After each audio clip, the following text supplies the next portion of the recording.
Good morning, good afternoon, and good evening, wherever you are in the world. My name is Jade, and this is How to App on iOS. And today we have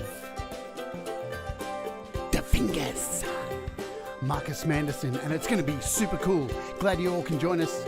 We are going to kick off with one of his tracks from his brand new album from early 2021. This is Mindful by DaFingaz.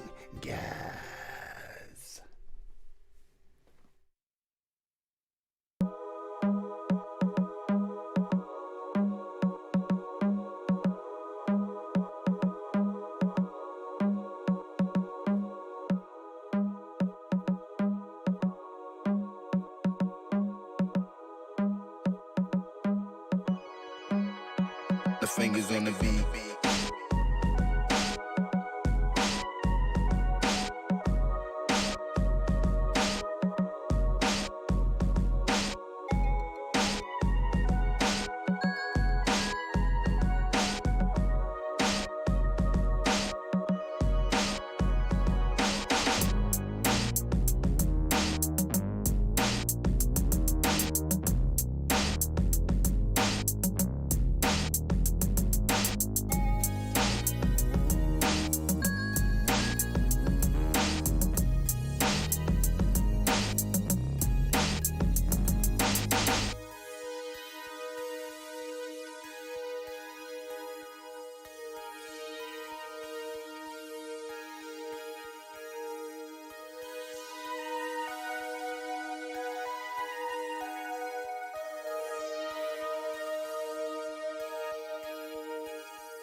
Good morning, good afternoon, and good evening. I hope you're all doing well. So as I said at the beginning, my name's Jade, and that was DaFingaz with a track from his brand new album. Hey, what's going on? Let's say hello to quickly. Hey, if you're watching on Facebook, well, welcome to the show.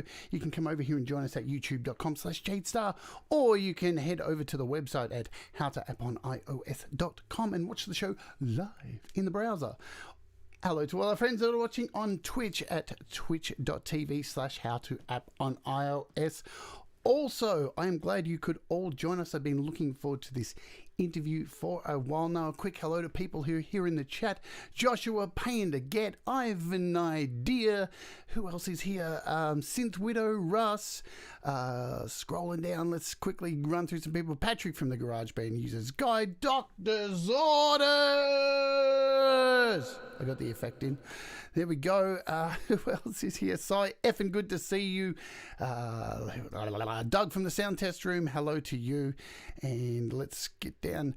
Who else is here? Hello, Trey. Welcome to you as well. ALV. We got a whole bunch of people here, which we'll catch up with a little bit later on in the stream. So, as I said, this person I've been wanting to have on the show for a while because you see his name pop up all over the internet, especially in the iOS community, especially with apps and stuff. Look, he's an incredibly talented artist. He's a motivator. He's a genuine, beautiful, all-round human being, and he's one of those people you see pop up in preset packs all over your fantastic apps on iOS. So without further ado, I would like to welcome to the show Marcus Manderson, aka DaFingaz. How you going today, Marcus?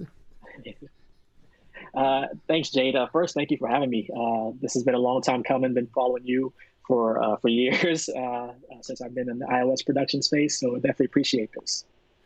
Super stoked. Thank you so much. It's really good to have you here today. I hope you're doing well. Everything good, and you're all healthy. Everything good where you are. Yeah, yep. I won't complain, and I see the chat here. So shout out to I got to shout out my wife. On the chat, Manderson04. That's the missus holding it down. Allowing me to be in this space most of the time while she's upstairs handling the home business. So got to shout that out. Thank you, and everyone in the chat. Thank you all for tuning in. Awesome. Let's jump straight into it. DaFingaz, what does music mean to you, my friend?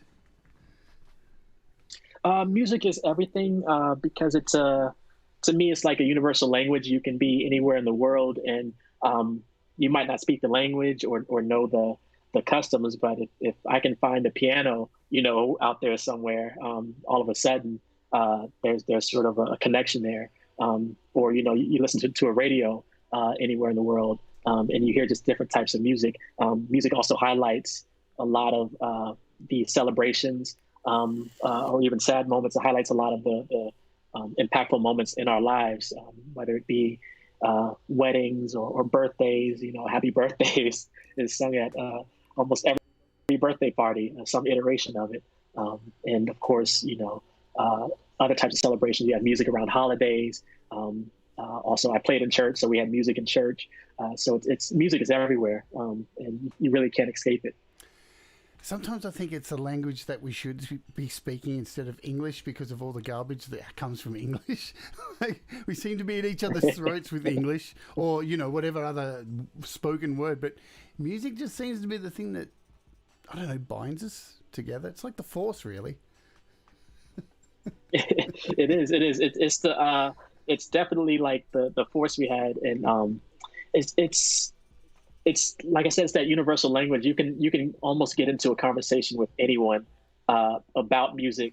And also, speaking of like celebrating birthdays, I need to shout out my niece Trey, who's also in the chat here, who's celebrating a birthday this week. So, of course, happy birthday to her. Happy birthday. Music music is definitely just that universal language that crosses over cultures and boundaries. Absolutely.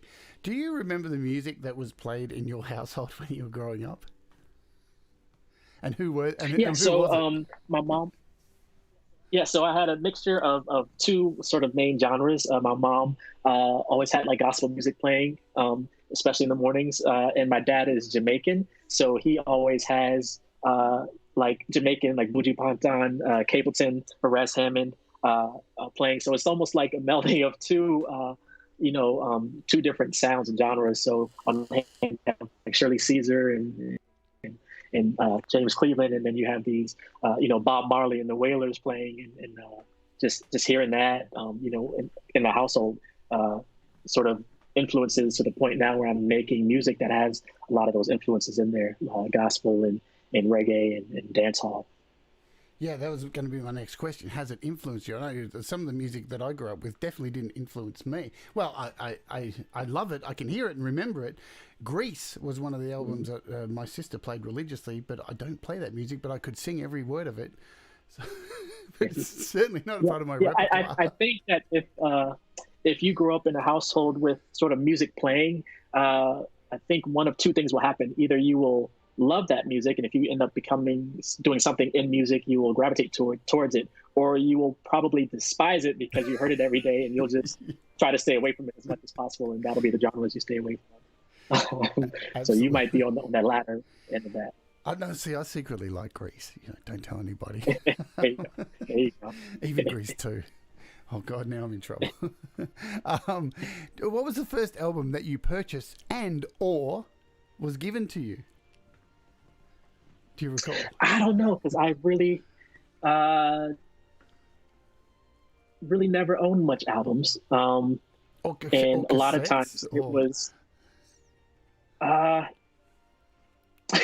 this is gonna sound weird. The one cassette I remember having is a Gogo tape. So you might not know. And you're in Australia, right? So I don't know if you know what Gogo music is. Yeah, I do. But there was a band called Huck-A-Bucks. So anyone familiar with Gogo music in DC area had a couple of their tapes, and Backyard Junkyard. I had a lot of gospel as far as CDs because playing in church, they would say we want to do these songs this Sunday, and of course we didn't have iTunes and Spotify and YouTube back then, so I would have to find the music somewhere and listen to it and learn it. A lot of times you couldn't just buy one song, you had to buy a whole album. So if they wanted to do one song off of this album, I had to end up getting the album. There you go. The You're quick with Huck-A-Bucks. it. Yep, Huck-A-Bucks. There you go. Washington. This is probably DC the first time someone's Wikipedia'd them. Yeah, probably the first time they've been Wikipedia'd in probably 10, 15 years. they got some of their songs include "Sexy Girl," "The Bud," "Combat," and "Sprinkle." Mm-hmm. There you go. Now I'm gonna definitely look them up after this. So I'm sure the music's got to be somewhere online. So clearly, you're a multi-instrumentalist. Like you make beats. You're a pianist. What was the first instrument that you started to, or did you want to learn to play, or was it you're forced to learn to play?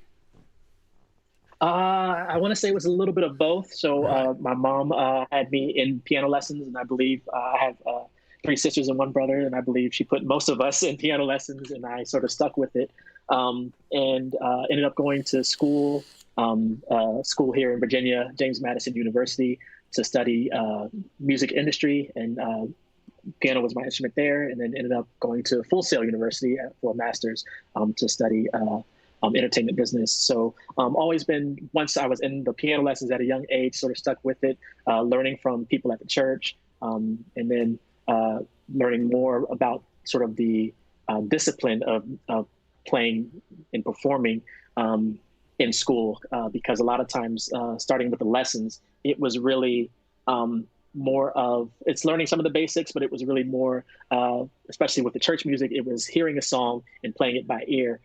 And it wasn't until my senior year in high school where the emphasis was really on reading the notes, learning note music, sheet music.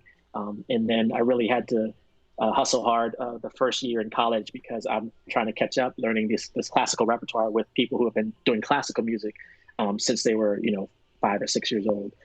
So that first year in college was kind of crazy. I had to wake up like 5, 6 a.m. To get to the practice rooms every morning, and work on the music I had to learn to catch up with the other students. I know about waking up early, trust me. Yeah, what time is it where you are right now? Yeah, it's 6:15 a.m. Hey, these are the things you got to do to speak to awesome people like yourself. That's the way you roll. So I like asking. Appreciate it. I like asking this question because it's always an interesting answer. Was your music teacher mean or kind? So I have several, and I really can't think of any of them that were mean, because I never had the first one I remember having was from church. So, they weren't really mean or strict. A lot of times what would happen was I would have a lesson I need to learn, whether it would be learn this music or learn these scales. And I would, have to fill out practice sheets.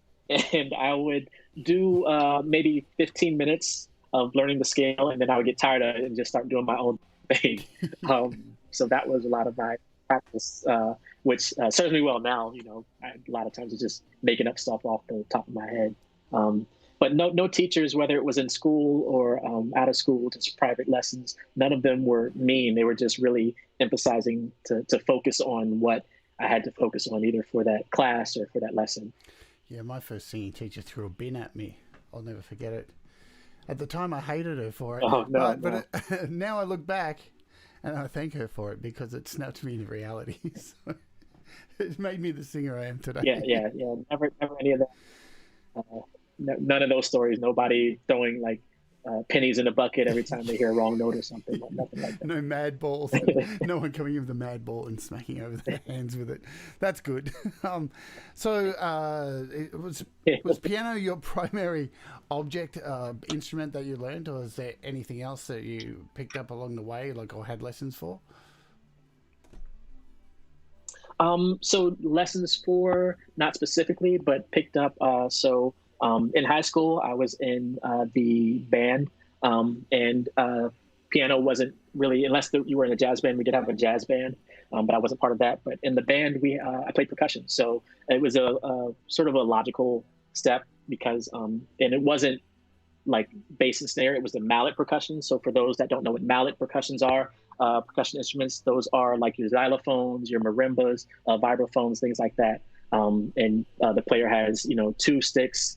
Sometimes the professional ones have 4, or I've seen someone with 6 sticks in their hands, with either some yarn, sometimes with a rubber thing on the end, depending on the sound they want, and they're playing the notes on that instrument. So I did the mallet percussion in high school, and off and on played like on some beats when I did an internship at JMU for my senior program. There you go. There's some mallet just in case you might know some of those children like xylophones and glockenspiels and things like that. Those are all mallet instruments, things that look like that. So when I went to JMU, we had to do an internship in order to graduate. So my internship was at a studio in Woodstock, Virginia, a studio named Rec Shop Inc. And the owner of that had some instruments in his studio. So he would just let me just have at it. So I'd be playing bass, I'm not an official bass player, but just finding notes that can match the music we were working on. Guitar, he had an old organ in there. But a lot of what I play now is centered around piano, keyboards, piano synths, and when I'm in church, Hammond organ, which is a whole nother beast by itself. So look, I've been following you for a long time, and I want to. I know you're a very very loving family man, and I know your faith and your church is very important to you. Tell us a little bit how your church and your faith has really helped you get to where you are today. Like, I'm really interested to know about that. Yeah, so grew up in the church, as I mentioned, taking lessons from people in the church. And for those that don't know, specifically like the Baptists, a lot of people in the church space, those are probably where you'll find some of the world's best musicians and singers, and in some cases songwriters. A lot of the top artists in R&B and hip hop grew up in the church as well. And a lot of the producers, especially the ones I follow, they have like a faith background. There's one producer that I really like. His name is iZotope, who was still playing at his church every Sunday, and then going out and making beats with Gucci Mane and all these rappers and stuff throughout the week. So there's still a balance you can make with that. And also family, of course, is the greatest motivation, to be able to allow someone in the family to literally be locked in a room, hours upon end, working on music and making things happen. At the beginning, I actually had my wife naming a lot of my beats. She probably named like 1,000 of them years ago. And just getting them involved, listening to stuff I'm working on. And that's sort of the inspiration, is just being able to hopefully eventually be able to have music provide for them and still fulfill that dream. Yeah, sure. I remember when I was younger, I met this girl, and we were dating, and she told me she sung in a choir. And I sung in all these heavy metal, death metal bands, right? And we'd only just met, and she invited me to come and see her sing, and didn't tell me exactly what it was. And I rolled up to see her sing at her choir, and I wore one of my evil death metal t-shirts and rolled up, and it was a church choir. And I felt so terrible. And I rolled up looking like crap, and everyone was so nice to me, and I'm like, oh, you could have told me. Like, I would have worn something a little bit different. I never forget that. So what did you do? Did you turn your shirt inside out, or did you just sit through the whole thing? Did you leave? What was the... No, I just owned it and went, hey, look, I listen to this type of music, and It wasn't that offensive, you know. It wasn't like it's saying anything like, Yeah. you know, kill everybody. It was like a logo like this. You couldn't even read it anyway. So even if it was swearing or anything, you can't read it. But it didn't last long, the relationship, unfortunately. So I think she was mortified. Hello, Pete Johns, who's joined us today. Hello, Pete Johns. Good to see you. Oh, hey, Pete. Sound test room. Rock band guide, everyone that I follow in the iOS space. Thank you all for tuning in. Good to see you all here today. Albums. So you've got quite a few albums out that are available. Have you? How long have you been producing music? When did you start getting into home recording? How did that all kick off? I would say probably before 2000. So I had an old keyboard, an old Yamaha PSR.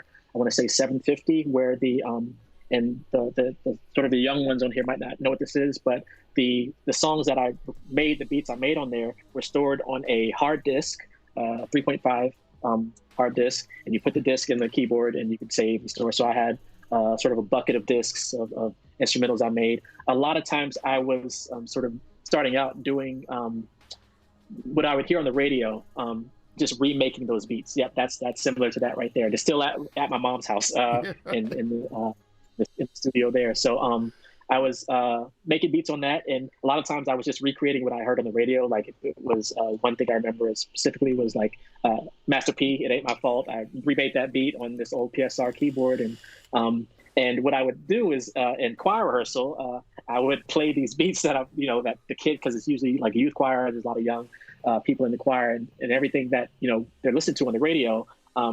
There's a way that you can sort of integrate those sounds and those different ideas into the songs that we're working on for service. So you sort of appeal to sort of both. It could be a hymn, but you could still throw in the latest R&B or whatever track into the service. So it was always interesting where at the end of service, someone would come up, like a older person would come up and say, "Oh, the way you played that hymn was incredible." And then a younger person would come up and say, "Did you slip in, Jay-Z or whoever or Drake in the service?" And I would just say, whatever you heard is what you heard. But yeah. So sometimes there's a way to sort of integrate everything, like all the music that I listen to and learn and been picking up over the years, and sort of somehow melding that together. I think I was always kind of jealous of people who I see a lot of church people who where music is involved in church. I know my family weren't very religious when I was growing up, and when they did go to like church with other people who they knew and stuff, I always found it was really stuffy and no feeling and stuff, and then as I said, when I went to my girlfriend's church and everybody is singing and stuff, it really does create an amazing environment. So, and a guest I'm having on next week, Jen Dean Forberg, she's a trans jazz drummer who now plays in a local church in Minneapolis. And, she stands out like a sore thumb. She's so big and but everybody loves her there. Yeah. No, there's no judgment or anything like that, which I find really amazing. And it all comes through music. Because, we talked when I lived in the US with her, how she was saying that if she went to there were some other churches around that requested her services, but then they found out she was trans and they didn't want her. Mm-hmm. But these other one that she's playing at, they couldn't give a crap about that. There's so much love generated through the music that it's a really good scene. So, what are your thoughts on that kind of thing? Yeah. Like I said, speaking of no judgment, you really I won't put anything out there, but there are a lot of things that happen within the church that could be judged for. So you have to sort of remove that as far as people's culture or sexual identity or whatever the case is. Going back to Zaytoven, the producer that I follow, who lives in Atlanta, he was scared because when I read a story or interview with him. When his first album came out that he produced that had Gucci Mane on it, Gucci Mane is like a hip hop rapper, he said that his pastor took the album up to the front of the church and said, and in his mind, he was thinking like, this is my last Sunday. They're about to fire me. You know, I'm never going to be playing in church ever again. And he said what happened was his pastor got up there, held the CD up and said, our musician here produced this album. Everyone, you all need to go out and support him in his music endeavors or something along those lines. And that just sort of opens that perspective, because there will be churches and people within specific churches that will judge everything you do. But at the same time, there are people in churches and people that lead those churches that really just want the best singer or the best musician, the best drummer, and they'll do whatever it takes to make sure they have that to enhance their service and their worship experience. Absolutely. So just having a look at your albums here. So this is you have heaps of stuff here on, so you've got heaps of releases here, and if you haven't checked out DaFingaz music, I've put links to everything in here. So tell us a little bit how you do you produce it? Obviously you produce at home. Is that your studio behind you there? It is. If I slide to the left a little bit, you see I have a keyboard here. This is the iPad where I do a lot of production on. My hand is really weird. I have thanks to the missus, early Father's Day gift, a new laptop here set up, Yamaha speakers, Yamaha Motif, which is mainly used for MIDI, but a lot of those sounds, this Motif is from 2001, and a lot of those sounds, if you listen to a lot of music lately, are coming back. So all the old Korg Triton, Korg Trinity, Yamaha Motif, the classic stuff, the Junos, the Rolands, and things like that are coming back mostly in app form. Yeah.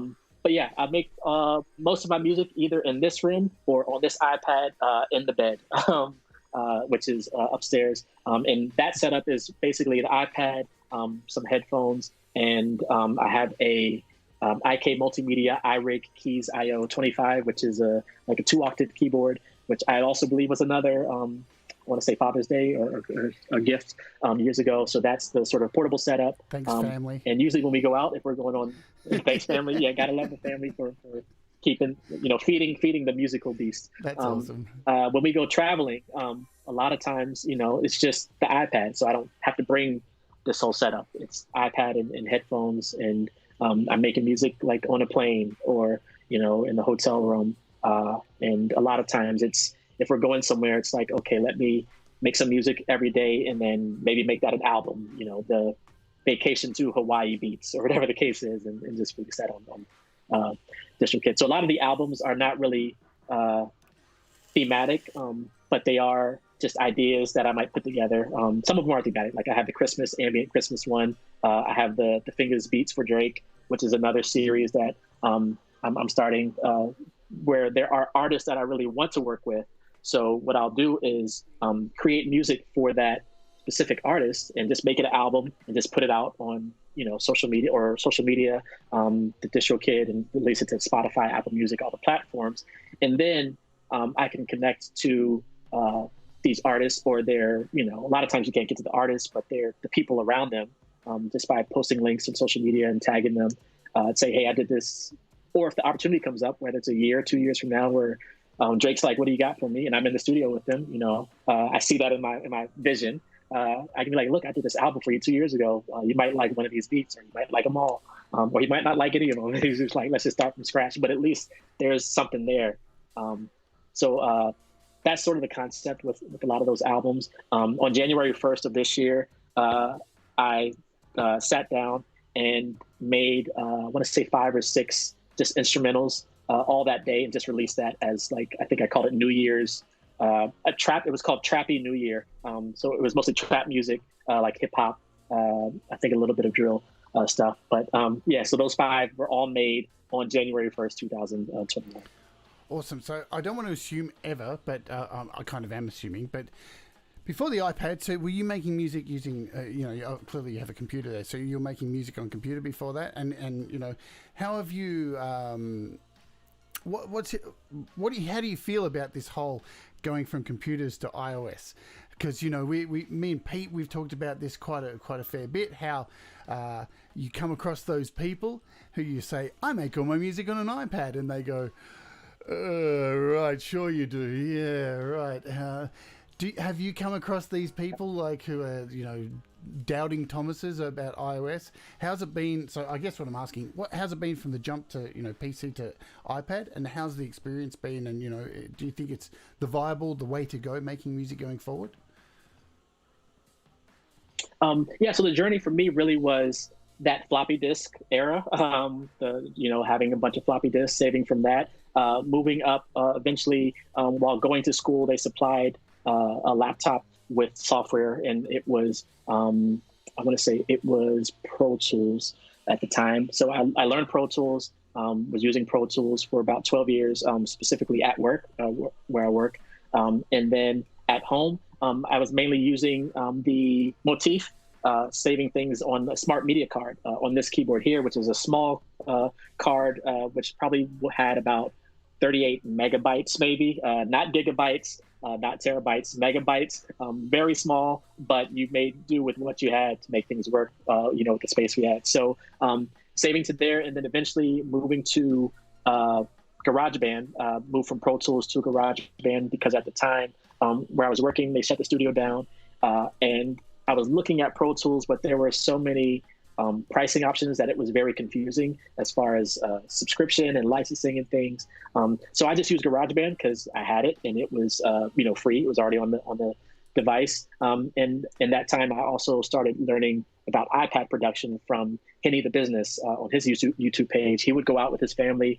He had this series called Adventures in Beat Making, where he would just be out with his family making music on the iPad. Learned a lot from him, got into Beatmaker 3 on the iPad a couple of years ago. Used that mainly. I got into Logic last year because of the pandemic. I entered a lot of contests, and I believe one of the contests or one of the groups I was in had a giveaway, and that was one of the prizes, I believe, for Logic, and I won that. Oh, wow! I wish I could win Logic. Using Logic a lot. We'll talk about contests, but Logic is it's great, and it is actually to get to your second question. Making music for Logic, for me, I like having options. Yep. So because with different options, you create differently. So I create differently in Beatmaker 3 than I do in Cubasis, than I do in Logic, or even GarageBand. So I've talked to people who they have 3 or 4 different DAWs they use because they create differently. As far as working with other people, when I send out music to, whether it's for licensing, whether it's to an artist or a singer or a songwriter, I've never been asked, was this made on an iPad or was this made on Logic? Because all they care about is how does it sound? Yeah. Even with loops, I've never been asked, do you have, the only thing is if it has samples, I put that in the song title, it has a sample, because that you have to deal with some clearance issues. But for the most part, it's, how does it sound?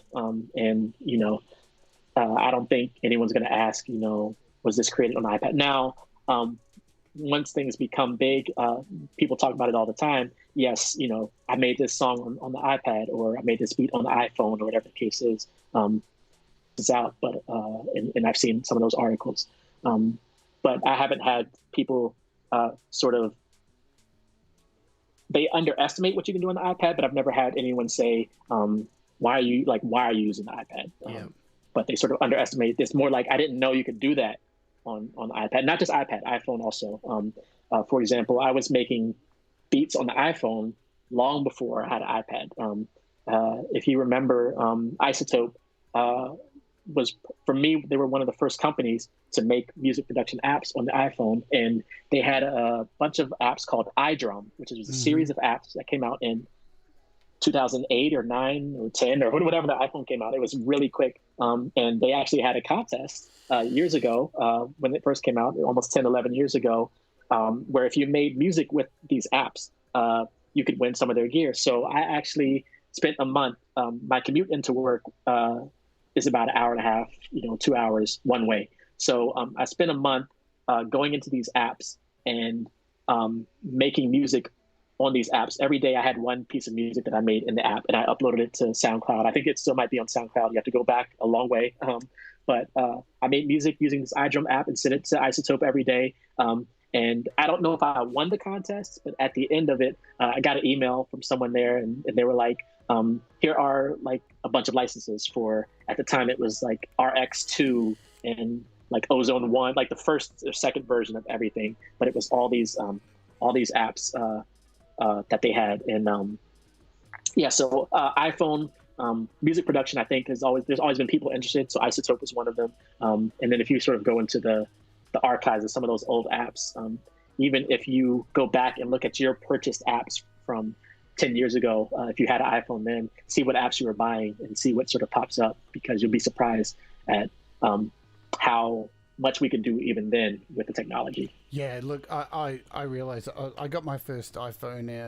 I actually bought the iPhone, the original one, even though you couldn't use it here in Australia because it wouldn't work on our carrier. But I just wanted to have it, and I've told this story many times on here. I was a jailbreaker back in the day, and I still use Music Studio, which was one of the first DAWs on iOS. It's still updated. It still works. You know, and the reason I asked this question too, like, I mean, so it was about 2008. I mean, I feel like, you know, I saw this coming on my first iPhone.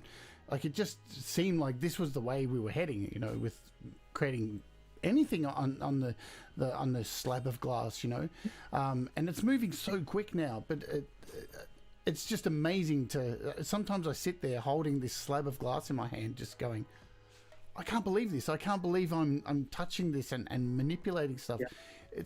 They're incredible devices for, you know, the faults and things that Apple still get wrong sometimes. It still is truly amazing, and you know, it's. And as Pete Johns wrote in chat just here, truth, listeners simply don't care how or where music was made. And that's true. Like, nobody goes out and buys a record, goes to, or downloads something and goes, well, I'm only buying it if it was made in a studio. Nobody does that. Mm-hmm. Yeah.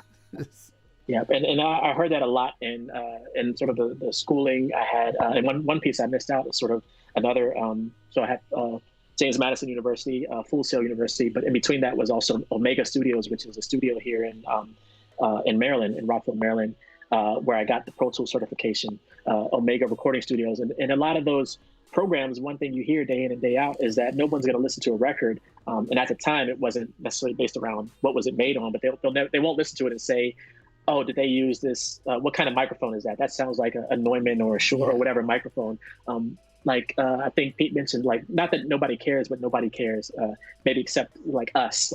We might want to know what microphone, you know, Beyonce used on her latest single. But a lot of times, if it sounds good, it sounds good. And if it comes out that it was like a cheap mic from, you know, the dollar store, even better, because it makes it more accessible to anyone. Or if someone just used their, you know, iPhone, the wired cable to record their song, you know, because everyone has that now. So it's just a lot more accessibility. So I think not that people don't care, it's just that they know, a lot of times they know what we can do now with very little. Yeah, exactly. Well, what I'll do, like I said, I was going to play one song in the middle, but I'm going to play a different one and just change things up because, hey, that's what we can do on this show. We can just make it up as we go. So if you want to chuck yourself on mute for a second, let's play from your New Year's album. Let's play the song Diva, because it just, I just like the title of it. And we'll bang this out. So folks, have a breather, have a relax, have a listen, and we'll come back to you in a very short minute after we play this track, Diva by DaFingaz. Oh, yeah. Diva, diva, diva, diva, diva, diva,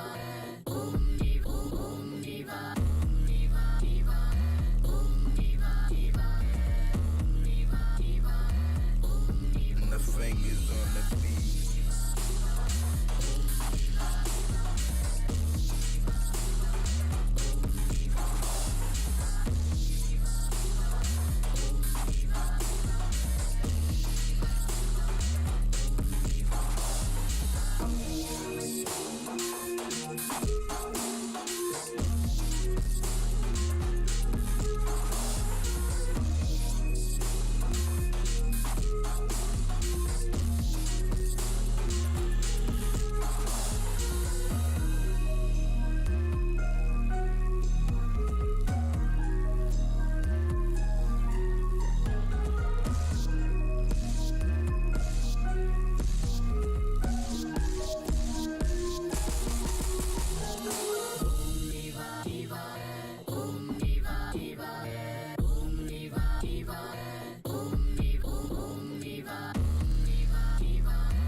Absolutely perfect timing. As soon as I played that, who pops in the room but Jakob Haq to give us all a bit of bass. Welcome to the chat, Jakob. Jakob Haq, thank you for joining, man. Also been a fan for years, and been following for years. And Agonizer, that thing is incredible. Yeah, I listed that as one of my apps of last year. What a killer app that was that came out. Is. So good to see you, Jakob. Welcome aboard. Thank you, everybody else, for being here. Good to see you all. Hey, Thomas Rochelle. So let's talk about your YouTube channel. How did that all kick off? How did you get your YouTube channel happening? Yeah, so it's, I believe it started as a requirement for when I was at Full Sail University. They sort of wanted us to start our digital, this is 10 years ago, so almost 11 years, 2010. They wanted us to have, start like building our digital footprint. So as part of the course, they wanted us to have I want to say it was a YouTube channel and a blog. So what I would do is I had something called Top Notch Tuesdays, and the website was Top Notch Productions with a Z.blogspot.com. And the way the YouTube channel started was it was basically me going every Tuesday posting videos of me in the studio of the music I'm working on that week, or a beat I made, or sample I flipped, or whatever the case is. And I would take that YouTube video and then post it on the blog. So it really just started out as and if you get back to video 1, I would love to see what the first video ever was. I don't know if it'll let you, you'll be scrolling forever. You put out a lot of content, man. You put out a lot of content. Yeah. Look at this. So that was the first content. Lately, it's been a lot of music I'm working on. I just started a website, so it's been just DaFingaz.com, DaFingaz.com. So it's been trying to get some of the material I have in my newsletter, and just restating that on the website. But these are some of the first videos here. You see the the studio there, 7 years ago. Yes, it's incredible just to see. I just saw, if you go up a little bit, I just saw Usher Climax right there. Go down a little bit. There we are. Quick side note, our daughter's a huge Usher fan. So I actually did that remix. I don't even remember if it was a contest or not, if I just did it. But yeah, I just had to shout that out because our daughter's a huge Usher fan. Yeah, keep going. I want to see what the very first. It could have got. I think you're almost there. Gospel piano medley. So it's actually okay. So my mom is a preacher, so she was preaching that Sunday in church, and I did a medley before she preached of these two songs. One song is "His Eyes on the Sparrow," and the other one is called "Why We Sing." The first one is just a hymn. The second one is a song by Kirk Franklin. And then you see from there, did grab some Kanye freestyles and put music to it. Grabbing just stuff online and putting music to it, doing remixes, entering contests. So you see, even 10 years ago, that NBA 2K12, I believe that was creating music that, if they chose it, would have been put in the app or the game or the next iteration of NBA 2K. So always about contests and just finding ways to get my music out there. So contests, all right. So and by the way, folks, Marcus is at 996 subscribers. By the end of this show, my loyal people here, get this man to 1,000 subs. We need 4 more people, so you got to head over there. Ooh, wow. Subscribe to his channel. I'm going to be checking back at the end of this show, and we're going to get you to 1,000 people today. 100%. That would be awesome. So I really hope everybody does it. So if you're not subscribed, go do it. He deserves to have 1,000. Many, many more you deserve to have. So tell us about contests. I want to know about contests, man. So contests, as you saw the NBA 2K12, I don't even remember how I found that one, but one of the earliest, most highest profile contests I remember entering was one for Beyonce, and I believe it was End of Time. And it was a SoundCloud contest and a Sony Music contest because Beyonce was signed to Sony Columbia. And I found the contest, and I don't remember how close to the deadline, I found it, but I didn't enter it until I think a day or two before the deadline or the actual deadline. And I didn't place or win, but towards the end of it, someone from that, either the contest or SoundCloud or Sony, I don't remember exactly where, reached out and said if you had gotten in earlier, you would have had a higher chance of winning the contest.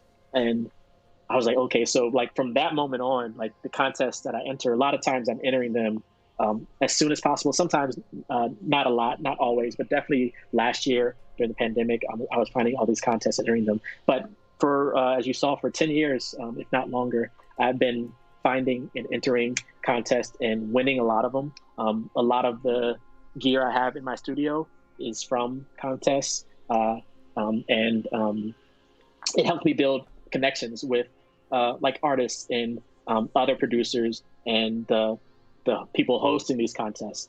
So, oh, we're at 1,000. Oh my God! Thank you, Thanks, thank you guys. for that, Jade. That's incredible. We made it. Get those super chats set up, man. Awesome. Yeah, I don't even know what that is, but now I got to get it all together. Well, thank you all, whoever put that over the $1,000 mic mark. Thank you, appreciate it. Well done. Thank everyone. Yeah, but so a lot of stuff that I post on YouTube is the contest entries, the challenges I find, because not everything is contest. Sometimes it's just challenges to flip this sample. You don't win anything, so it's not technically a contest. It's just make music. And also what I've been doing lately is taking popular hip hop, R&B, pop songs, and taking the music out of it using, any of our secret production methods to take music out and just keeping the vocals and adding the piano. So that's been a lot of my posts recently. And I've actually gotten a lot of traction from that, where producers and some artists have been reaching out to for me to add piano and things to their stuff. So I'm just trying different things. So the contest, the adding piano sort of covers or renditions or remixes, the challenges, and then now with the website and the newsletter, sharing some of that content on YouTube, and just cross promoting everything on all the social media platforms and all over the place. Because right now there's so much. It's not just, at one time it was just like Facebook and YouTube, and then Twitter came, snuck in there, and then Instagram, and now it's like everything else, Discord and all these other entities to sort of keep up with. And you don't have to be everywhere. I do have TikTok, but I post there maybe once a week, and a lot of it's the same sort of content or video that I post to YouTube.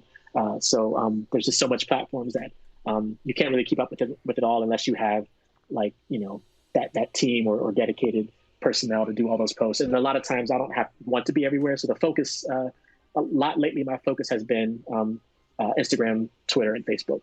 And really mainly on Instagram a lot lately.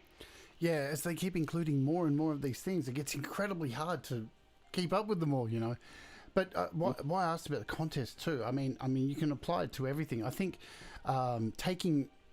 there's a broader message there with what you're doing with these contests and stuff. Taking risks is really missing from a lot of today's music. And entering contests and thing is putting yourself out there and taking risks. It's the same as releasing things that are doing different kind of music that you may not have thought of, trying different ideas. It all comes down to taking risks, which opens up doors to possibilities that you might never have thought possible. Same thing as what I do in this program. I reach out to developers sometimes or companies and say, hey, can I review something? And I think, why would they send it to me? I've only got like 1,500 subscribers. But if you don't ask, if you don't take that risk, if you don't step outside your comfort zone, those opportunities won't come to you. So, I think there's a good lesson in that with contests as well. So it's very important to be dangerous as a creator. What do you think about that? Yeah. Well, yeah, two things I'm going to share. Shameless plug. I did release a contest course a couple weeks ago all about contests. So if you go to DaFingaz.com/remix contest course, you can find out about that. But also to your point about like numbers, and there's a website. Thank you for sharing that. DaFingaz.com, sort of the hub of everything. I'm always changing it, trying to tweak it. My wife is the photographer in the family, so she's going to step up my photo game. There's the contest information there. So thank you for sharing that. to your point about like the numbers, I actually connected with an incredible engineer producer. His name is Ken Lewis, and he has a YouTube page called Mixing Night with Ken Lewis. He has over 100 gold and platinum records to his name as a mix engineer or producer. And he found me because I posted a video on YouTube about contests last year. And at the time he found me, Ken Lewis, Lewis is his name. The way he found me is I was posting a video on contests. It was about a 40, 45-minute video, probably had about 20, 30 views, maybe 40. He found me and he reached out and said, hey, I would love for you to come onto my show on YouTube and talk about contests. So I did that. It was about a 10-minute segment talking about contests and making music. And then he reached out a few weeks later and said, hey, that segment was great. Would you be interested in coming on every 2 weeks to join my show and just sharing whatever you want to share about finding free stuff, discounted stuff. And I, of course, was like, yeah, I would be all for it. And that was just all from me just posting a video out there that I just put on YouTube, not really heavily produced. A lot of stuff I record is just on the iPhone or iPad, no graphics and anything like that. And he found the video of me sharing all this content and reached out to me, and I was able to join his community and be a part of that growing community. It's called Mixing Night with Ken Lewis is the name of the YouTube channel. And he just found me off of a video I just put out there. So really putting yourself out there. And I want to touch on something I saw Pete John's post about, sometimes, what doesn't work for you is as important as what does. A lot of times, not a lot of times, but sometimes I create music that I don't like, but I still put it out there because it's like, it's just something that I, got out and then I put it out there and the feedback is like, oh, this is like the best thing they have. Not the best thing, but this is incredible, whatever the case is. So it's just like, I didn't even really like it, but okay. And then a lot of times from the other interviews and things that I see and read is that producers that are working with artists, they say a lot of times the artists pick the beat that the producers don't like, or they pick the songs that the producers don't like or they hate, or it's just something that they were making just so that they can finish it and get on to the next track. So a lot of times we just have to, I would say, just create as much as you can and just put everything out there and see what happens, because the more you create, it's not exactly a lottery ticket, but it's sort of like a lottery ticket. The more lottery tickets you have, the more better chances you have of winning. You probably have a better chance of placing your music than you have with winning the lottery, but you have so much opportunity with music now because you can create it for your own. You can release it on DistroKid or TuneCore, whatever your platform is. You can work with an artist. You can send it to artists to write to it or rap to it or do a poem or spoken word to it. You can also send it out to like licensing for film or television or commercial or YouTube channels if someone wants music for their YouTube video or whatever. There's so many opportunities, and then especially now with licensing, because it's not just cable TV anymore. You have at least a dozen streaming platforms, Netflix, Hulu, and then you also have apps like Facebook and Amazon and things like that that have music in Amazon Prime. And there's just so much, and there's new ones every day. It's almost it's almost our arena to pick and choose where we want it to go, and not let alone music, video games. You can get into video game space, app space, people that want that are making games for iOS and they want music for that. Yeah, absolutely. And there's a DistroKid link over there. I'll point over there at the top, so you can sign up to DistroKid using my link if you want to. DistroKid/VIP/Jade Starr, get 7% off. I'm just doing a mindless plug for the reason of it, because DistroKid rock. And who knew that in 2020, or when I signed up to DistroKid was 2018. Who knew that we would have services like that, 10, 15 years ago, that you could just dump all your music on? And what you're talking about there with taking risks and putting everything out, just as an example, a lot of us get disheartened when we release music and look at our balance and see 35 cents, or, you don't see much money coming back, but you never know when it's going to blow up. Now, I have a band called FMC. Yeah. It's a death metal band. It's all a joke. It's never been taken seriously. Out of the blue in December, it just took off on Spotify, and now it's getting 6,000 plays a day. It has been for months.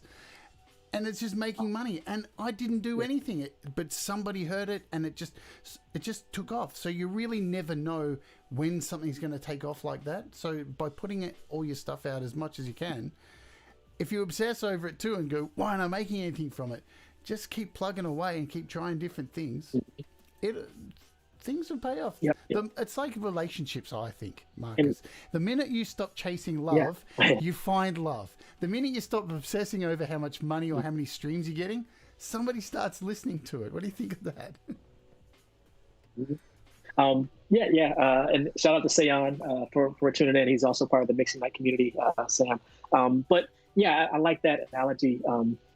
A lot of times, like if you lose something, and of course now we have Apple AirTags coming out, so you can put it on everything. But if you lose something and you really need it, like let's say something that you really need for whatever you need, a lot of times when you stop looking for it is when you find it, and it just comes out of nowhere. And I don't know why that happens. And a lot of times it shows up in the places you already looked, and you're like, I looked there 100 times. Yeah. So that's just sort of how things happen in life. Sometimes you just have to, like you said, stop chasing on the music to bring it to music. Stop chasing like the million views and the million streams. Getting to 6,000. I'm on SoundCloud and I'm getting 10 to 30,000 plays a week on SoundCloud, and that has been heavily over the last year because of this project I ended up doing unknowingly until I realized I was done with it. With Pianobook, which is where you can get a lot of over 500 free instruments. It's founded by one of the founders of Spitfire Audio, but pianobook.co.uk has over 500 free instruments that producers can use in their music productions. And I started out doing demos for those libraries a year ago. And at first it was just let me do demos for the libraries that didn't have demos. So I went through, made a list of those, finished those in a couple months. And then it was like, let me do demos for the libraries that only have 1 or 2 demos. So I went through and did those. And then I got to the point, like, I guess towards the fall, maybe winter last year. If you go to that first playlist there, the Fingaz Pianobook, or even the second playlist, the Fingaz Pianobook demos. This one has about 50. The other one has 499. Wow. So what I found during this whole process is that the SoundCloud playlist has a limit to how many tracks you can put on a list, and that limit is 499. So I found that a couple months ago. So I had to create a new playlist. But as you see, some of these have a couple hundred, couple thousand. So that's where a lot of the plays are coming from. So because people are going to this Pianobook site and they want to hear how this new piano sounds or this new choir sound. And a lot of times, in many cases, my demo is the only demo for that sound. So some of them have like 10, 15 demos, but a lot of times it's just mine. And what I did was to differentiate myself with the demos is a lot of people do demos that are called contextual demos. So they would do, let's say they have this piano sound, they would have that piano sound, but then they add in like 5 other sounds, and you can't really hear the main sound that they want to hear. So my demos are only the sound that is being featured. So that's sort of how I differentiated myself in that field, to the point where that sort of led me, I would say a year and a half ago, to reaching out to companies that I like their products, but I really thinking of, there's a concept called the power of broke. So one of my sort of mentors, his name is Damon John, uses this power of broke mentality. He wrote this book called The Power of Broke, where you basically use what you got, to get what you want until you have what you want to get what you need. That's sort of a phrase I sort of coined, but using what you got. So I would reach out to these companies and say, hey, I love your products, but they're like $1,000 a pop. And, I'm not, I love it, but not that I don't love it that much, but I'm not really trying to spend that on sound, especially when I can get 500 free sounds. And I just reached out to them and said, hey, your products, are you looking for any beta testers, any demo, people to provide demos? And a lot of times the companies said no, but, 1 or 2 of them, a handful of them over the last year said yes. And now to the point where companies are reaching out to me to do demos. And a lot of that is because of the unofficial resume I've set up, which is social media, which is the SoundCloud, which is the demos for Pianobook. When you say, well, I have 530 demos already, and I can point them to that page and say, well, here's my resume. I can pitch that to companies or to sync licensing agencies or libraries or to TV, shows or production companies, whatever the case is. That is the resume. Send them a link to Instagram or a YouTube playlist or a SoundCloud playlist. That is sort of where all my content is. And as you saw on YouTube, I have stuff going back 10 years now. And now I have 1,000 subscribers. And so the content is everywhere. So spreading it everywhere, because there are people that are on YouTube that are not on Instagram. So I don't have a problem sharing the same stuff everywhere, because there are people on Instagram that are not on Facebook and vice versa. And you have to be everywhere, because to get the most eyeballs on those things, you sort of have to be in a lot of those places. So I try to not spread myself too thin. And a lot of times it's just resharing the same video or audio to all these different places. And yes, that's the Pianobook website where you can check out all these incredible sounds. These are user-generated libraries. So anyone in the world, let's say you have a piano in your house somewhere, you just want to sample it and create a library, you can put it up on there.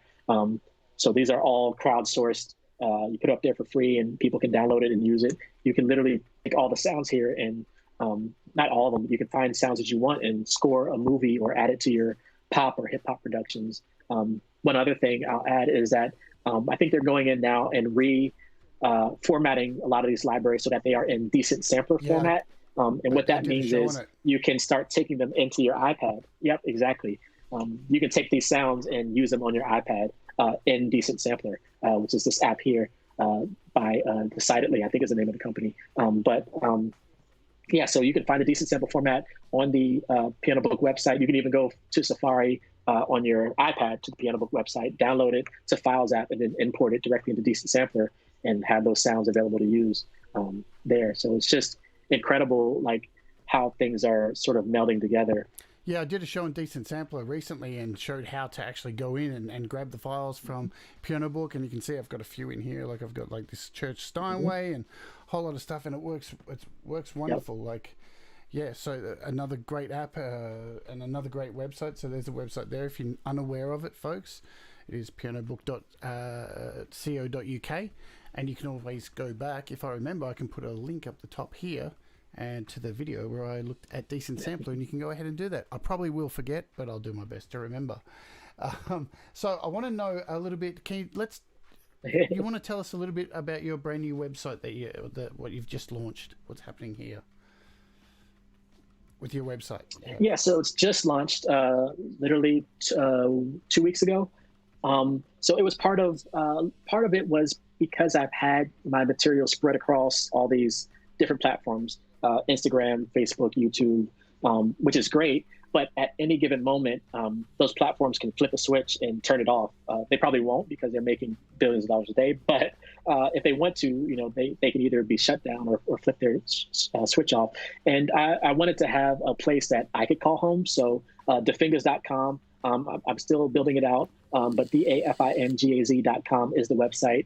You can go there, check out some stuff. Always adding changes, but then now I have a place where if I want to get into, like I said, selling these services, there's a newsletter you can sign up for, but selling like piano services, or I want to get into sample packs, like selling those, and so I can put that on the site and sort of have that be the hub for everything.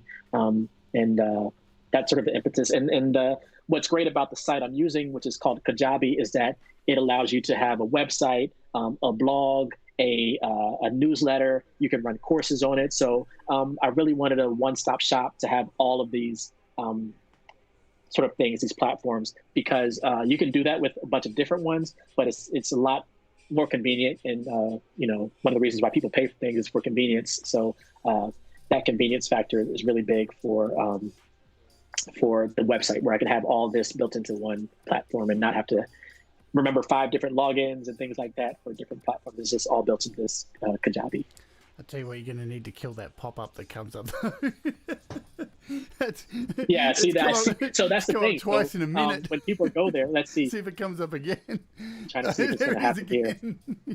Well, you know the best way to kill it is to sign up for the I newsletter. have, though. You are. So I got to make sure that it says when every page it does like a 10-second sign up. I got to make sure it doesn't do that. But yeah, that's the website, DaFingaz.com, where you can sort of see everything. Like I said, I'm going to be changing it probably every day. I'm going to be tweaking something, but yeah. How exciting. That's awesome.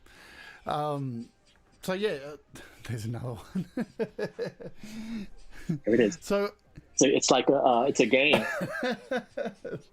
Yeah, I had mine set up to do that as well, and I actually removed it, and I put a little bot down the bottom in mine now, so it pops up just in the bottom corner.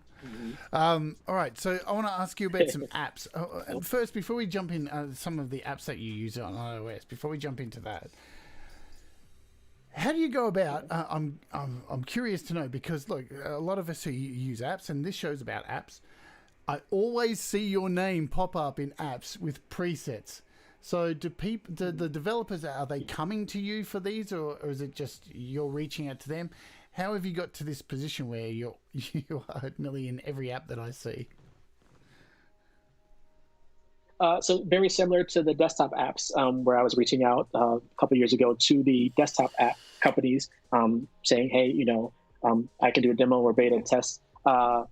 It started out with me reaching out to a lot of companies. And also there's a lot of groups that have, specifically on Facebook, there's a lot of iOS and app groups that have like links, sign up to be a beta tester. Not every day, but I'd say once a month or so, there's different companies that are testing things and they want actual beta testers. And usually once you're in, like with a company as a beta tester, you're in, as far as other apps they're working on or other products. One thing that I started doing was when I get a new app, if I have the time, I create presets for the app, and then if I'm not creating presets for the company itself, I send those presets back to the company and say, hey, I created these presets for your app. It's presets that I'm using in my production or whatever. If you want to share it in an update, then please do so. And a lot of times that's how I can sort of get in on future betas, and they're like, oh, this is great, we'll add it in a future update, or they might just be like, no,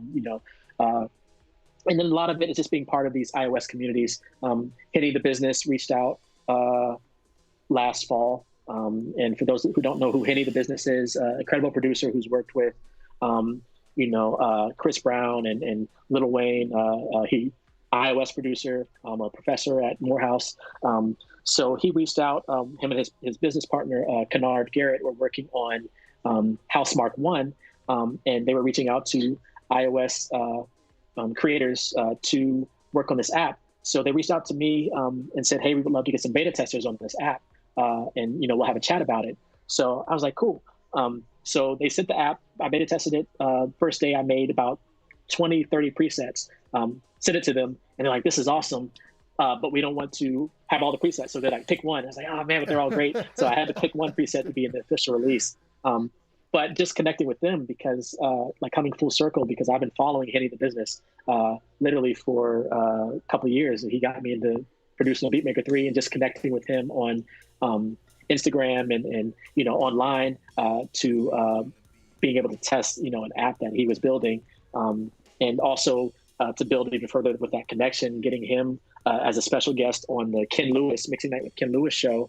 So I'm able to make these connections, which a lot of times it's just me connecting other people, but building my network at the same time, because it's like, oh, well, this guy has a platform, and I think what you're sharing would be great for that. So it's almost like the middle person and making that connection. So doing that, but also reaching out on the iOS space to the app developers, being part of various groups, and you don't want to be part of too many because you can get oversaturated. I really wish there was just one mega iPad group, especially on Facebook, because I'm part of like 4 or 5 of them. But and it's the same, we're all part of all 5 of them. So it's like we're posting the same thing across all these groups. And it's like, why can't we just bring them all together? But having that content out there, and then a lot of times these app developers are also in those groups. So they might be like, I see this person posting all the time about using our apps. Maybe, we can have them beta test the next app we're working on or an update or things like that. So it actually goes back to posting content. So as long as you keep posting content about, your favorite piano or strings app or bass app, there's new apps every day. Sound Test Realm I don't think there's an app he hasn't tried out and done a video on. So he's like really on it. And I actually, hey Doug, I actually need to, and I wouldn't be surprised if that's a live video feed of him right now. But there's so many developers out there that just reach out to them. The worst they can do is say no. And if you don't ask, the answer is no anyway. And if they say no, then you have more time to reach out to other developers or do your own thing. Let's jump over. I'll make this screen small. What are some of the apps that you can't live without on iOS? Throw a few at me and I'll bring them up here on the App Store. Yeah. Before I throw those out, the other thing about apps, I have to do another shout out to like my wife, because 2019, and I didn't do the math, but I probably spent several hundred, if not more dollars on apps that year alone. But that really laid the foundation for my workflow over the last 2 years with the apps I have, which I'll get to shortly. But that year probably went a little overboard to the point that I probably need to go through and sort of start culling and deleting a lot of these apps just because I don't use them. Not that they're not great, it's just I don't gravitate towards them. And all these developers are great. They have great sounds. And what's really great about the iOS space is that you can have an app developer like FabFilter, who releases their products on desktop for $200, $300, whatever the price is, but you can get it on iPad for $30. Yeah. And there's also ways where you can connect your iPad to your laptop and use those sounds and those apps in specifically if you're using Logic Pro X, it works great. I use Logic, so you can use that sounds and things from the iPad directly in Logic with no problem at all. iDrum. Yeah, exactly. So to answer your question about the apps, I'll start with, I don't know how many you want, but LumaFusion, which is really not music related at all, but I really gravitated to that from, I would say, HennyThaBizness. Watching his page, all of his videos were edited on LumaFusion, and then he did a couple of videos on LumaFusion and how he did it. I'm doing nowhere near what some of these guys are doing. Rob HK, who I follow, who's doing really cinematic stuff on the iPad with editing and masking and overlays and things. Switch to I, who's doing some great stuff with LumaFusion from his YouTube channel. But for me, it's really editing the videos that I'm uploading to YouTube. On the personal note, our daughter plays basketball, so I'm shooting the basketball games on the phone, and then at the end of the game, I am putting it together in LumaFusion and uploading it directly to YouTube, all from the phone. So for video editing, LumaFusion, for me, doesn't get much better than that on iOS, both iPad and iPhone. I think with, next, I will say Beatmaker. Just before you move on, I think with LumaFusion, there's some really exciting things coming with this new iPad. I know Pete's touched on it. I believe the same thing. Their new updates, I really believe they're going to be featured heavily at WWDC. They're going to just have some massive updates. This thing is going to be like the thing to have on the new iPads, especially with 16 gigabytes of RAM and Thunderbolt to just, oh my God, it's going to be amazing. Yeah. Exactly. I'm actually surprised that Apple hasn't bought LumaFusion by now. It's probably in the works. And I wouldn't be surprised if it's in the works and if it happens within the next year or two. You see LumaFusion was featured, I want to say at least 2 or 3 times in the last Apple update. They had screenshots and they had people showing it, which is, always great for any app developer. So definitely LumaFusion is my video editor of choice. I actually upgraded to that from iMovie years ago because iMovie was sort of not doing what I needed it to do. And that was one of those apps, going back to me begging my wife to allow me to buy. That was one of those apps. I think I got it on a good sale, but it was still maybe 20 or half off, whatever was the case. LumaFusion, I would say 1 for videos. 3 is my main DAW. I don't know the price. I got it on half off. I do. One of the... This is the Australian price. I know people are like, why don't you own this? Okay. Look how much it is in Australia, $41. Yeah. $41.90. I can't afford everything. So, yeah, going along that route, that year where I said I spent a lot of all this money on apps, I set up app slice alerts. So if you go to appsliced.co, you can set up alerts for apps that you want to buy when they go on sale. You can set a threshold to say, hey, when it's $10 or less. With Beatmaker 3, I don't know if they're ever going to go back this direction, but they do occasionally, like one day a year, they do offer it for free. And I don't know if they did it last year. During one of the NAMM events, I want to say 2018, you could get it for free, but it was like a 24-hour thing. But they do a lot more 50% off throughout the year. So if you set up an App Slice alert in App Slice, you can actually see when these apps go on sale. So Beatmaker 3 would be another one. That is what I mainly use on iPad for mainly sampling stuff, hip hop, even R&B, and like when we're traveling, that's the thing. Beatmaker 3. The other one I would say is as far as an app, Cubasis, and I have 2 and 3. I actually won Cubasis 3 in a contest, and I believe I might have had bought Cubasis 2 half off. I haven't used Cubasis 3 yet. Actually, I used Cubasis 3. I haven't used the latest update yet. Cubasis 3 on my iPad kept crashing. I haven't used it since the 3.3 update. It's much better. But I'm going to have to open it back up and maybe go live or do a video of me using it. What I use Cubasis for, one of the big projects, every time Stranger Things comes out with a new season of their show on Netflix, I create a project and a series of this. The project is called Forgive Me for My Synths, SYNTHS, and I release it through DistroKid. So for every season of Stranger Things, I create this synth-based 80s music stuff, but it's not using analog synth. It's mostly using iOS apps and Cubasis 3. So I do that in Cubasis to mainly for the synth, the linear stuff. And then I use Beatmaker for more of the sampling pad stuff. So Cubasis to me is more like the Pro Tools workflow that I'm used to, or similar to like the Logic workflow. So I will give you some developers. So this might be cheating because it's not specific apps. But I will say, I will start with Bleass. I don't know how you say it. Bleass, Bleass, Bleass. I've heard it both ways. Bleass. I have most of their apps, and a lot of presets I've made were for these apps. And I just really like the graphics, especially on the phaser that they just released. I really like what they do to your sound. A lot of the effects I'm using now are from Bleass, whatever you want to call it. So I really like their suite of apps. That phaser, the rainbow phaser thing, is incredible. And just the colors, like the subtleness of the colors in there, just really appealing.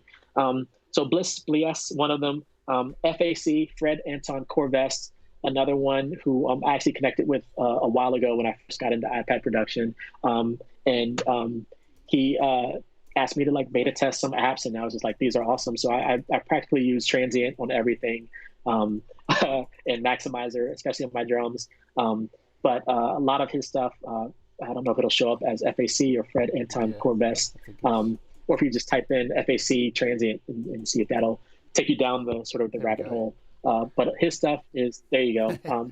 And the one letter thing, I really like the graphics on the apps also. But his stuff is every one of his apps. I use it in all every one of them my own. Yep. And I believe he started off with iPad apps, and now he's making desktop apps. So a lot of these apps you can get on the desktop as well. Altezza is amazing. So FAC. Altezza is just so cool. Altezza. Yeah. I love it. Heavy reverb, like just deep reverb. Yeah. Another one I'll give you, MSX. And I think it's MSXII or MSX2, MSX Audio. They do Low Fly Dirt, Fly Tape, are the two main apps I use from them. But Chompler also I still think is heavily underrated. So it's maybe try MSX and II. Chompler is CHOMPLR. And how's it spelled? T-O? I don't know. T-O. Try Fly Tape. Oh yeah, Fly Tape. FLY tape. and they just released Fly Tape 2. Yeah, I did a show on it 2 weeks ago, I think. Yeah. There it is. Okay. So, yeah. So MSX2 sound design. So I got the name wrong. Sorry about that. MSX and MSIP and everyone over there. But Fly Tape 2 Chompler is basically another sampler where they have these really samples, high quality samples that you can bring in, chop them up within Chompler all in one. I need to use that more, actually. I started using it heavily when it first came out, and I really need to use it more. But I like what they're doing in MSX Audio or MSX Sound Design. And my main apps are the Fly Tape 2, Low Fly, Dirt, and Chompler. And what else do they have? I think that's all the apps they have so far. So I use all of those in my productions. Let me think. Fly Tape 2, FAC. I'm using a lot all the time, and I don't want to pull out my iPad because I'm gonna like get in trouble. I think we're good. Just going. It's a nice selection of stuff. Yeah, go. A newcomer to the field that I've been using on everything is Beef by Kalem Audio. Yeah. And Kalem Audio has a lot of they have a lot of free stuff. I think they have a couple of free apps. But Beef, I don't think it's free. Maybe it's free. I signed up for the beta test in one of these Facebook groups. I like how it has the bull on the cover as the thing, but it's basically like a channel strip. So you have equalizer, noise, saturation, and there's plenty of videos. Jade, I'm sure Sound Tester on the GarageBand Guide. Maybe Pete Johns of people reviewing it, but I use it, and I mainly just go to the presets.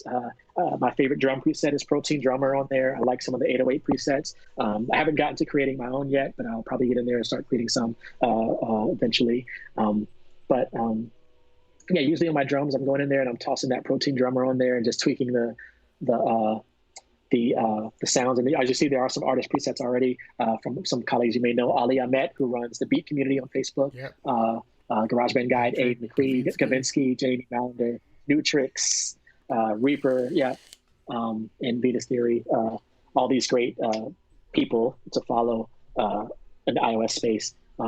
So I think I will, and apologies to all the companies that I missed. I do have to share one more. I did a video on the best string libraries to use on iOS. And in that video, I shared a lot of ones that I preferred. One of them was probably one of my favorites was Pure Synth Platinum, which is more than just strings, but it's basically like a rompler. A lot of sounds that I actually was using when I was playing in church with AUM.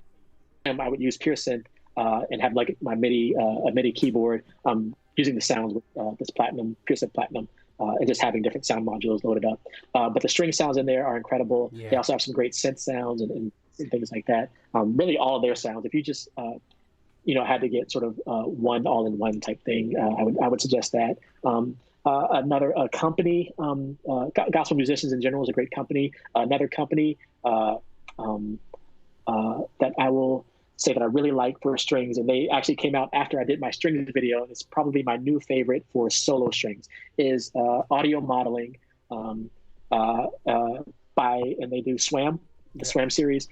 Really learned more about them when I was using GeoShred and diving into sort of Jordan Rudess and his the GeoShred initiative. And then they sort of took that part out of it and made this Audio SWAM. These string sounds are incredible. There you go. You can do a little suite. I believe they have horns and strings right now. And hopefully they'll start working on percussion and woodwinds. They are a little pricey. I think woodwinds next on their list of things, and then I think they're doing ensembles next year. So they've got a roadmap up on their website at the moment. Yeah. So for me right now, they're probably one of the highest qualities. I would probably rank them for me number one for strings. There is one a little higher, but that one I've never used. That's the Staff Pad app, which I've never used, but it has some of those sort of desktop quality strings on there. But this one's great for solo strings right now and horns that you can use in your productions. That is, I can keep going. Like Audio SWAM is incredible. GeoShred for having that interactive playing. I'll end up never stopping. And thinking more as I'm talking, and like, oh yeah, well this app too. Again, Klevgrand, another company I love pretty much have all of their apps. But I really like the stuff they're doing with the percussion with Ting and Slammer and just all the synth apps they have. Bruce Free, which when we get this update for LumaFusion, I'm looking forward to using Bruce Free and LumaFusion to clean up the audio in there. But my main ones, Klevgrand ones, are the Skaka, Haze 2, Slammer. Pippa, I use a little bit, the choir thing. I really like, I think they have one called Juicy or Jessie that came out years ago, which was a really great choir sound thing. But all these apps are incredible. Definitely check out the Klevgrand apps. I don't want to keep going. I know there's more I'm missing. Like I said, Fab Filter has great stuff. But you can literally go on for days and hours. I will share my wish list of what I would like, which iZotope started, like I said, 10 years ago. iZotope had the iDrum series. I would love for them to bring a lot of their stuff to iOS, their RX stuff. I would love to have, especially RX8, maybe even like Neutron and Nectar. I would love for Spitfire Audio to bring over Labs, which is free on the desktop. I would love for that to be on iOS. I would like for Apple themselves to take Drummer out of Logic and out of GarageBand and make that its own app, because that for me has been a big drum like cheat code for making drum sounds or drum like riffs and ideas. I also, this is a wish list for desktop, or if they bring it to the iPad, I want them to take that drummer concept and bring it to the guitar so that we have like an AI guitar player, an AI strings section, all built into Logic, and not as another app that you have to buy. But if they can take that drummer concept and build off of that with strings and guitars and horns and woodwinds, huge wish list. Probably won't happen. And, Drummer is capable enough, but to sort of take that concept and expand that to the other instrument areas would be incredible. And I will stop there. I know that was a long list. Went through a lot. This is a lot of like what's going on in my head right now when I'm making these apps and things, or making music with these apps. It's like that though. Like I look at my iPad every day and like just flicking through. This is my iPad is just a mess of apps at the moment because I'm reviewing so many each day. And you mentioned beef, so I'm doing a show on beef this week, and I've got some giveaways. So if people are interested in beef, make sure you're watching for that. So we're kind of at the end of the show now. So I ask this last question, and instead of asking the last question now, we'll do this giveaway because you mentioned SWAM. So we do have some SWAM instruments to give away, and I'll bring up the Wheel of Warts because we've got 2 winners to go. And again, the Wheel of Warts is ready to go. So we'll give it a spin, and so good luck to all the people who entered. The names are very small at the moment, but hopefully I can read them with my glasses. But we'll give it a spin, and good luck to everybody who entered. So we've got 2 copies of whatever SWAM string instrument you want. And here's the spin. So we'll give it a spin, and we're off. I've got no circus music today to play with it. And the winner is Frederick Lindberg. So Frederick has won, who has an awesome Facebook group. Congratulations. So congratulations to you. Let me just write that down somewhere. Let me write it down here. And I know this is going to be frustrating. I've got my Mac. I've got the new Mac M1. And every time I go to write something on my keyboard here, it doesn't work. It takes a while to pick up the Bluetooth. I really hate it. Frederick, there we go. So he's now down. And we'll give the wheel one more spin. And good luck, everybody. One more time. We'll give the wheel a spin. And so whoever wins, you get to pick either of the 4 instruments. Let me see. And it's Slit Beats. There we go. So those are the winners. Nice. Great name. So, if you're not aware, I'm doing another show tomorrow on the last SWAM instrument. So it's the violin, and you've got 2 more chances to enter on that show as well. I'll just write this down. See, this keyboard's terrible. Slab Beats. There we go. It's caught up.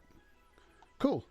All right, so let's hit you with the last question. So congratulations to the winners, and we'll head back over here.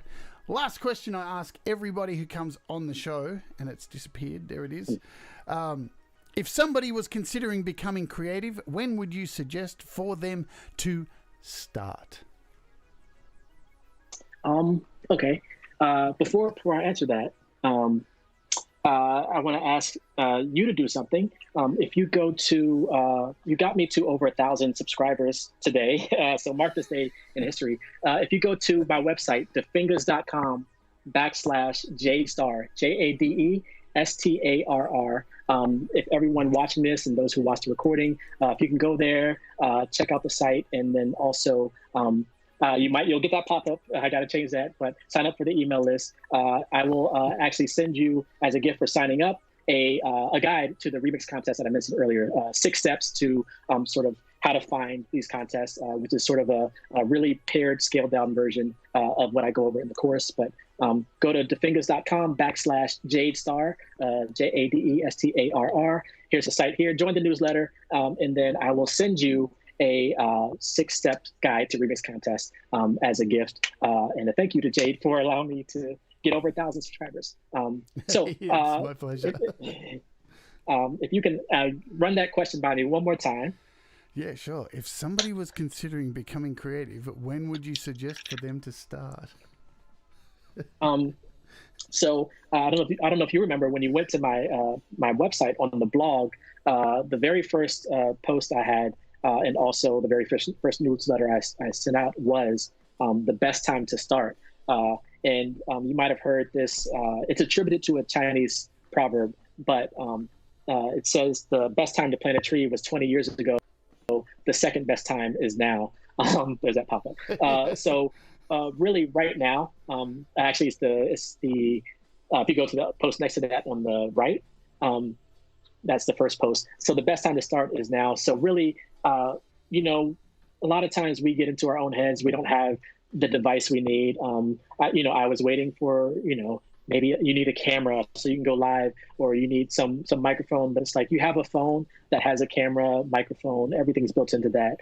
A lot of times we have what we need to get going. And then once you start building that momentum over, a few months or a year, you start getting other things that'll help you get to that next point, where you start getting either more gear that you can build upon. So it's almost like you start with a foundation of, just a cell phone, and then you build up a YouTube following, and then maybe you can invest in a camera, and then maybe you can invest in a microphone or audio interface. But it can just start with a cell phone. You can go live on all these platforms. But really just using what you got, what you have on hand, using some of these ideas. If you like something that you see out in the world, tell the people that you like it, or see if there's a way that they can allow you to test these things out or use them.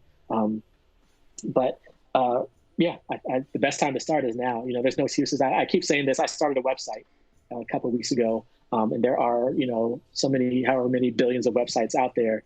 Why start a website when there's so many others? But there's only one, DaFingaz.com. So, start your own, find your footprint, and you'll get if you're consistent enough with the content, you'll start getting these great opportunities to be on, to have a chat with someone, like Jade Starr. So just keep putting yourself out there.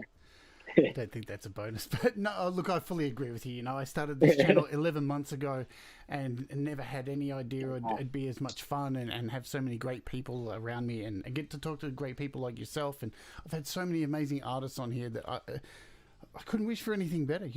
I get to share music, I get to make music, I get to talk to amazing artists, and you just take a risk. It's all about taking risks, folks.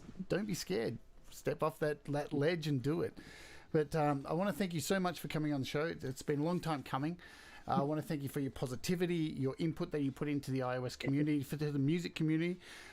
Thanks everybody in the chat for being here. Thank you to Tom and my moderators here for putting links in as well. And thank you guys for heading over and getting this man over 1,000K subscribers, because it was the one thing that I was going to make sure was going to happen today, even if I used all 5 of my YouTube accounts. Definitely appreciate that. Excellent. So we're going to go out today, and I think it's quite fitting. We're going to play the last track on your 2021 Beats for Drake track, which is called Over, because you know what? This interview is over, Red Rover. So thanks, everybody, for being here. Thanks, Marcus, for coming on the show, and I hope you all have a great day. Thank you. Keep making music. Keep making mistakes because they make you better. And you know what? Do the things that make you happy. It's the most important thing. And I'll see you again tomorrow on the show. But let's go out with Over by DaFingaz. And take it easy. Let me just bring up the track because I'm so unprofessional here. Whoa! We'll start that again. Super unprofessional. See you later, everybody. Thanks, Marcus. See you later. The